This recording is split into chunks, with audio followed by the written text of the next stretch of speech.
everybody. Welcome to the NBA edition of Proline. Jim Feist is here. John Creighton from Jim Feist Sports is here. I'm Dave Cokin. We're going to take a look at teams to go with post-All-Star break in the NBA, at least until the odds makers catch up. But these are teams we think have a chance to do some damage in the second half, both straight up and against the spread. We'll also take a look at one of the games coming out of the break as the Knicks will be taking on the Pacers in Wednesday action. We'll get things started, though, by letting you know about some great offers we've got this weekend. I've got two big games on Saturday. Last week, again, the promotions that I've done here in Proline have done very well. Last week at a home court game of the year, Oklahoma City Thunder burying Phoenix by 31 points. So, call it the no-sweat game of the year as far as that goes. Saturday, really big play in the morning in Missouri, really big play at night on Hawaii. Some of the not-so-big plays didn't do that well, to be honest with you, but as long as that top of the heap's doing its thing, I'm going to be pretty happy with that. So I'm pleased, and we've got two big games on Saturday. A pair of college conference games of the month.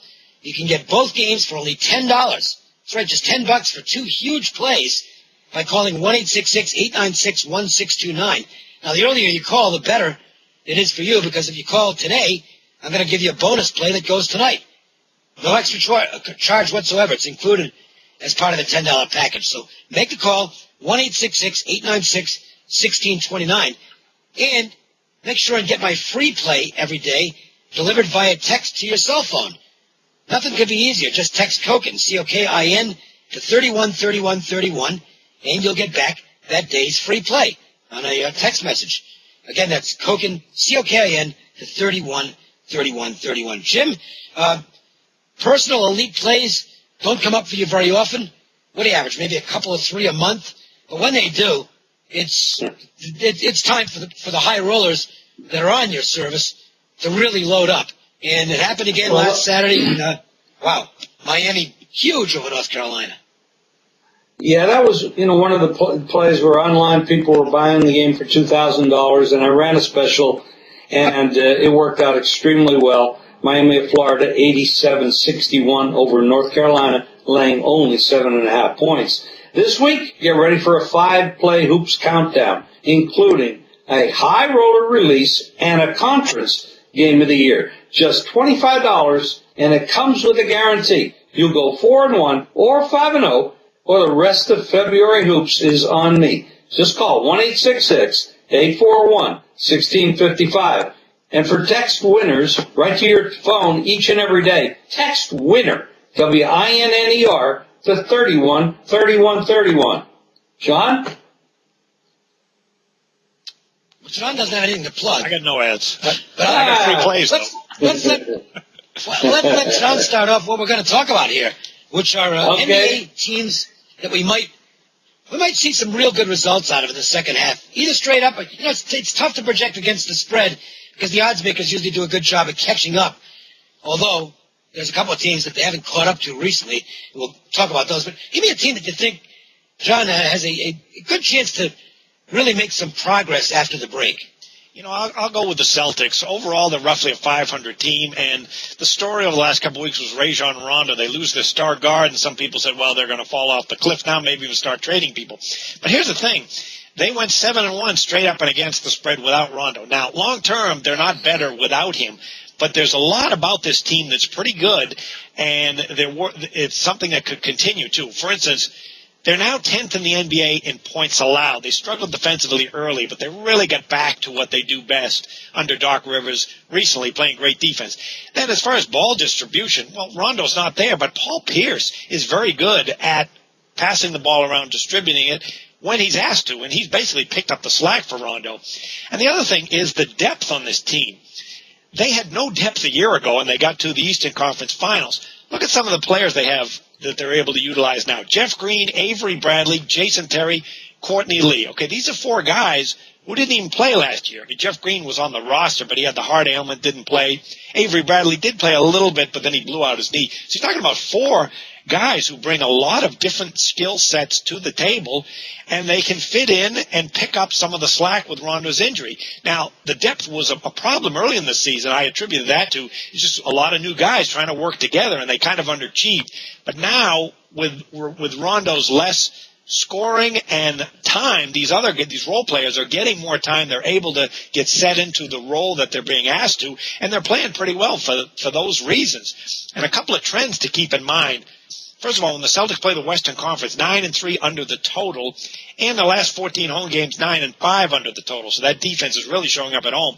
And I mentioned the Western Conference because coming out of the All-Star break, keep in mind the Celtics are going to be playing 9 of 11 games on the road. 5 of those will be out west. And if you really want to stretch it, they're playing 15 of the next 22 games on the road. So I think there's going to be some value with the Celtics, with odds makers on the road.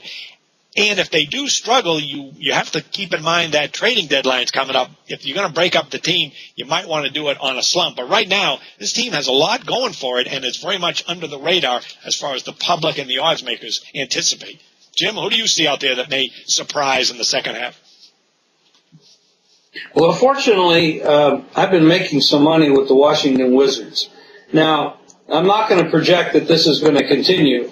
But something that we watch, I mean, you're obviously going to see some line maker adjustments. Here's a team that's 15-35 straight up.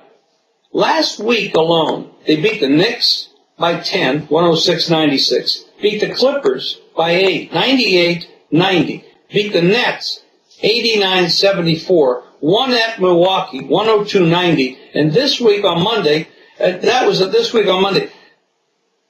the dog in all 3 of those games, they win all those games. Since John Wall came back, this has been a whole different basketball team.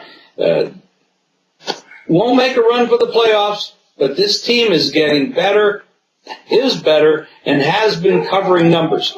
Started the season decimated by injuries, but now they're healthy and playing well for Randy Whitman. Undervalued team on a 37-17 and 2 ATS run. Washington Wizards. I was going to give you a team to go with. I want to go, it's just my nature to look for negative things, so I think I will. I think Golden State's had it. I think the Warriors have had it. Their defense is atrocious. And it's not just what it is. If you've watched their last few games, this is a really bad sign because, teams don't get fresher as the season goes along. And what I've seen out of the Warriors recently is they're getting beat up and down the court on a regular basis. Houston and this was a spot where if you go back to last week, this to me is where you can use one game as an indicator. Go back to last week, Houston had that ridiculous game where they just could not admit, they had 23 three-pointers or something like that. And you had the episode at the end of the game where the Warriors are fouling them so they wouldn't break the record against them, which was stupid. But in any event, you would have thought, boy, Golden State's going to have this game circled because they're rematching a week later in Oakland. And I will tell you that I played Golden State in the game and got it handed to me. When I see a team get beaten up and down the court as badly as they did against the Rockets in the rematch, and the fact that they have not played well at all in several games prior to that, I think you're looking at a team that's going to fall apart in the second half of the season. They just don't play defense. And the longer you go into the season, the more it wears on teams that can't play that end of the court. It's just the way it is. Good defenses stay solid throughout the season. Bad defenses, the teams generally get worse as the season goes along, even if they get a good offense. And we'll throw in a couple of positives. And this you have to wait and see. But when you get into March, mid-March especially, when teams go into altitude with no rest, and the Nuggets and or the Jazz are good teams, don't play against Denver, Utah in those situations. They can be awful to face in March or April because it's teams are tired, and if they played the night before and they're going into altitude, yikes. And again, you have to make sure that Denver and Utah are contenders. Otherwise, that goes out the window. But certainly they look like contenders. In fact, Denver looks like a team that could be a real factor in the Western Conference come playoff time. I'm not sure that Utah can do that, but they're not a bad squad by any means. Before we get to our next, actually to our NBA game that we're going to look at, let's go to our man in the street. That's Jeff Saad from LVSS. He's got a free college basketball selection. Jeff? Thanks, Dave. Free play coming up. First college basketball, some of the Southwest Lions of the year, especially during the stretch run. I have a pair of college conference games of the month going Saturday, $25 a piece online, but you can get them both here for just $5. Call the WSS at 1-866-575-8916. Free play is Saturday is in the Missouri Valley Conference, Creighton at Evansville. Powerhouse Creighton has had its struggles on the road of late, starting with that showdown loss at Wichita, 67-64. But also next game at Drake as a 9-point favorite, 74-69. Then last week, stumbled at Indiana State, a 76-57 loss is 5-point chalk. They are likely to overlook Evansville, a team they already beat at home, but the Purple Aces are battling for a winning record and playing hard with a string of close games, including a pair of close road losses at Missouri State and Bradley, and an overtime win over Northern Iowa, as well as a big win on this court over Wichita as a +4 dog, 71-67. These teams played 2 close regular season games last year, including overtime at Creighton. Look for a huge effort on the home court. Play Evansville on Saturday. Once again, I have a pair of college conference games of the month going Saturday, $25 a piece online. You can get them both here for just $5. Call WSS at 1-866-575-8916. Back to you, Dave. All right, thanks a lot, Jeff, and good luck this weekend. We will take a look at a game that's going to be coming out of the All-Star break on Wednesday. The Knicks will be on the road to face the Indiana Pacers. Knicks 32-17 as we're doing this. The Pacers not quite as good, 31-21. The Pacers, though, about to get Danny Granger back. He's not far away now. And that's going to be that's going to be an offensive weapon that this team can really use. They're a great defensive team. Sometimes have a lot of problems putting the ball in the basket. And that's why their record is what it is. But they're a dangerous basketball team. What do you think of this one?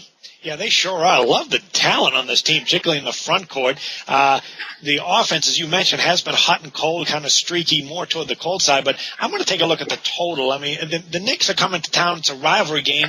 The Knicks can play any style. I mean, they can go up-tempo with Carmelo Anthony, or they can play the rugged, physical game in the low post with Stoudemire and Tyson Chandler. But here's the thing. When they play a team with a winning record, they're 5-1 under the total. And that's the kind of style that Indiana's going to want to play. They love playing the Knicks. This Indiana team really focuses on defense for Frank Vogel. They're tops in rebounding in the NBA, second in points allowed, tops in field goal shooting defense, just 42%. Also tops in three-point defense, too. So they come at you defensively in so many ways.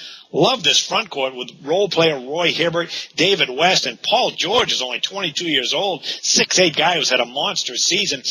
But when they get up to play the Eastern Conference, it's been all about defense. The Pacers 21-9-1 under the total when they face a team from the Eastern Conference. Also, when they lose a game, they're actually a great bounce-back team, 12-3 against the spread.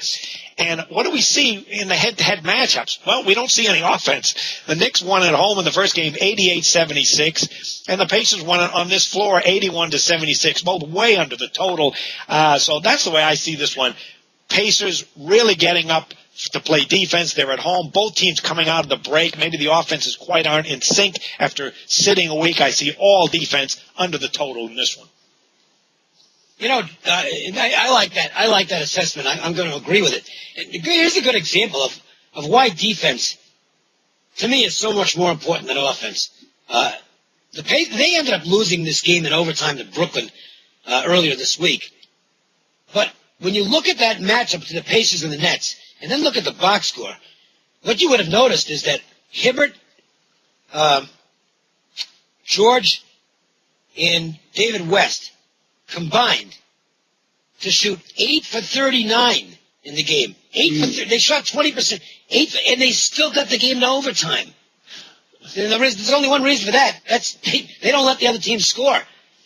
They're going to shut the Knicks down here. They'll focus their attention on Anthony.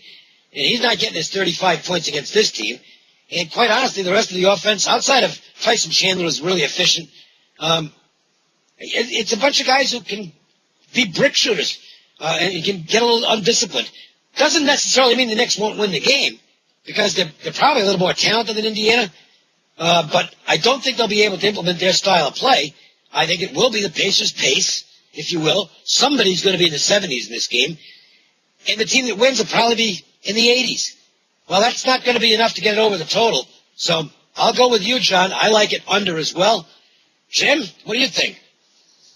Well, there's been a big difference in the Knicks since Amari Stoudemire came back into the lineup. in the beginning of the year when they were red hot and everybody was saying this is a team that can contend with Miami, they were playing solid defense. And since he came back in the lineup, their defense has fallen off considerably. And that's why I think they're a little bit more marginal now. Indiana, on the other hand, is playing very strong. Yes, they had the bad game against the Nets the other night, lost, and there was a big betting move on Indiana in that game. Opened 6.5, went up to 9.5, and they just fell apart. And as you said, they shot all night with bricks. So that was just an off game for the Pacers. But this is a well-coached team, 31-21 on the season, 20-5 at home. The Pacers will win this game. They will win it with defense. Stoudemire is just not, they just don't gel as well when he's there. And I'm not sure the reasons why, but since he's come back, they're not playing well defensively. I like the game to go under as well, but I like the Pacers to win it.